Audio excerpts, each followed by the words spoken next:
కాకినాడ జిల్లా జగ్గంపేటలో ప్రజలకు సురక్షితమైన తాగునీరు అందించడమే లక్ష్యంగా ప్రభుత్వం చర్యలు చేపడుతుందని ఎమ్మెల్యే టీటీడీ బోర్డు సభ్యుడు జ్యోతుల నెహ్రూ అన్నారు.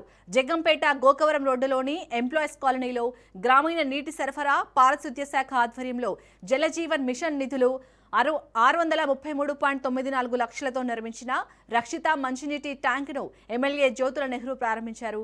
ఈ సందర్భంగా కూటమి ప్రభుత్వం రాష్ట్రాన్ని అభివృద్ధి పథంలో ముందుకు తీసుకెళ్తుందని అన్నారు. గ్రామీణ ప్రాంతాల్లో తాగునీటి సమస్యకు శాశ్వత పరిష్కారం చూపే దిశగా ఈ పథకం కీలకమని తెలిపారు.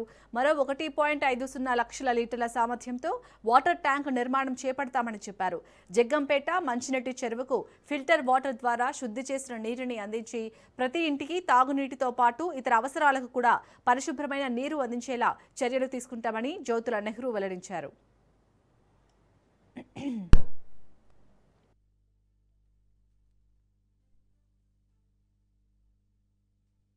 జలజీవన మిషన్ అన్నది కేంద్ర ప్రభుత్వ నిధులతో మోడీ గారు ఆలోచన నుంచి వచ్చినటువంటి పథకం. ఇది 6.36 కోట్ల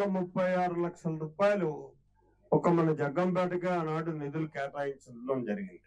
ఇందులో 90 లీటర్స్ ట్యాంక్ ఒకటి మనం సంత మార్కెట్ లో నిర్మాణం చేసుకుని దాన్ని ప్రారంభించుకోవడం జరిగింది. 40,000 లీటర్లు ట్యాంకు ఇక్కడ నిర్మాణం చేసుకుని దీన్ని వేళ మనం ప్రారంభోత్సవం చేసుకోవడం జరిగింది.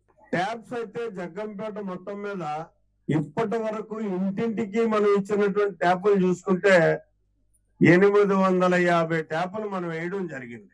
ఇంకా పూర్తిగా వేయాల్సినటువంటి అవసరం కూడా ఉంది.